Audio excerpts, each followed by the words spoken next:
¿A qué te referís con batalla cultural? Ya sé a qué te referís, pero ¿cómo podemos pelearla? Porque dijiste que la estábamos perdiendo. Bueno, la batalla cultural se refiere a no tanto la batalla de las leyes, que también, o sea, hasta podemos pelear de todo si queremos. La batalla cultural tiene que ver con el corazón del individuo, de las personas, lo que se respira, el ethos de una cultura, es decir, la ética de una cultura, que son esas cosas que no hace falta decirlas porque todo el mundo las piensa. ¿Qué es normal? Bueno, todo el mundo es normal que el amor tiene que ser, ¿no? Todo el mundo debemos ser tolerantes. O sea, los valores culturales de una sociedad concreta que no hace falta legislar porque lo damos por hecho. Y eso se hace a través sobre todo del arte, de la educación, se hace a través de las propias estructuras familiares.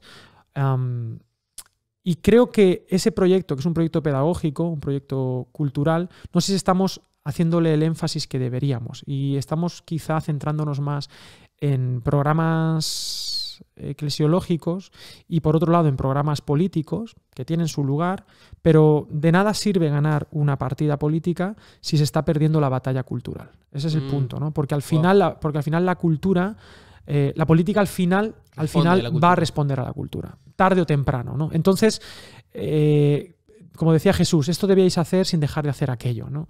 Creo que lo que pasa es que la batalla cultural se gana pues con muchas cosas, con creatividad. La batalla cultural no se gana con impacto. Los cristianos somos muy de impactar a la gente, ¿no? Somos muy de meteorito, ¿no? De pum, golpear y la bola de Quidditch, que digo yo, ¿no? La snitch dorada y entonces ganamos la partida. No, el sembrador salió a sembrar. La cultura hay que sembrarla. Hay que invertir desde la niñez, hay que invertir en el arte, hay que invertir en los púlpitos que hoy en día están escuchando. ¿Qué está escuchando la gente? ¿Dónde está la gente?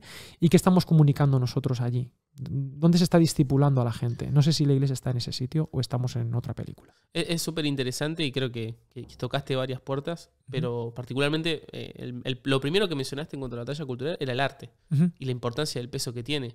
Y a mí me obsesiona mucho el tema del arte cristiano, por decirlo de alguna manera, porque se vuelve muchas veces redundante. Y lo digo esto mordiéndome yo la lengua, en plan, yo tengo un podcast cristiano, ¿no? O sea, yo sé que también de alguna manera genero contenido interno y la tentación está porque hay una industria que habla tu lenguaje, hay un contenido que gira. ¿Cómo podemos hacer para trascender y romper esas barreras e ir a la frontera, digamos? Bueno, yo creo que no hay que tampoco obsesionarse. Está bien que haya contenido por y para nosotros, en un sentido, pero por otro lado, a veces caemos en la endogamia, ¿no? En esta idea de hacer solo material por y para nosotros. Y entonces generamos un lenguaje que solo entendemos nosotros. Y entonces perdemos, es una palabra que no me gusta decir mucho, pero perdemos relevancia. La cultura deja de entendernos, ¿no?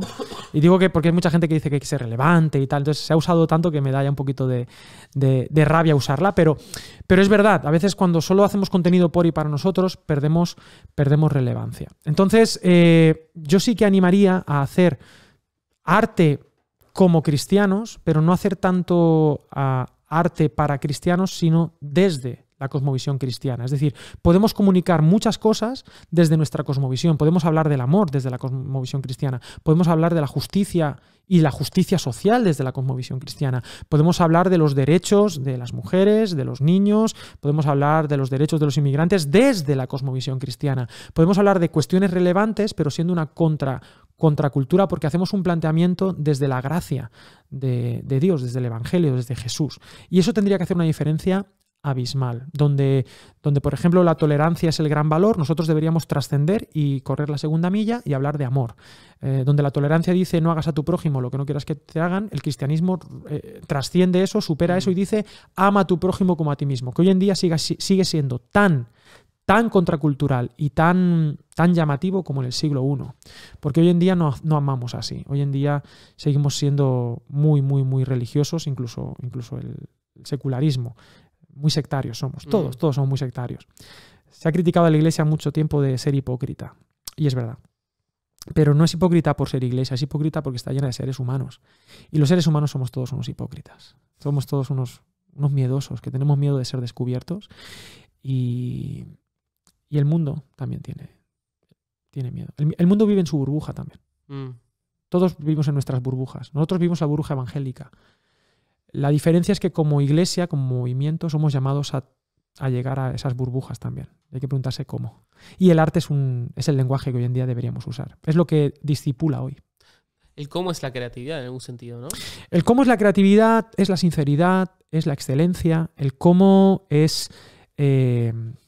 sí, también es el Espíritu Santo, obviamente. Hay un componente de misterio. Pero tiene que ver también con la comunidad.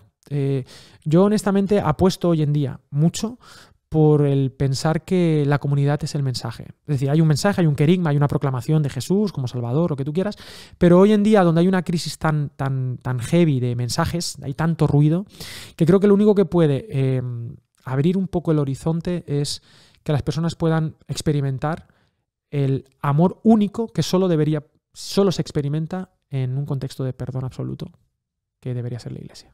En un contexto de cara a cara, de tú a tú, de comunidad. Sí, de comunidad, de aceptación total, porque Dios nos ama, porque Dios nos perdonó a todos. Un contexto de aceptación incondicional, de perdón y de gracia radical que no se encuentra en ningún colectivo. Ningún colectivo. Todos los colectivos te dicen, haz esto y vivirás. Y me da igual el colectivo, y hoy dices colectivo y ya tienes... Sí. Todos los colectivos te dicen, haz esto y vivirás, menos los cristianos. Los cristianos no podemos decir haz esto y vivirás. Los cristianos decimos Cristo vive y yo me pongo como soy, da igual del colectivo que sea, y yo puedo vivir porque Él vive y porque Él sí que hizo todo y yo no sé hacer nada y yo no merezco estar en esto. Todos los colectivos tienes que merecer estar por alguna razón, menos en el cristianismo. El cristianismo es el colectivo de los que no merecen estar en ningún sitio y lo saben.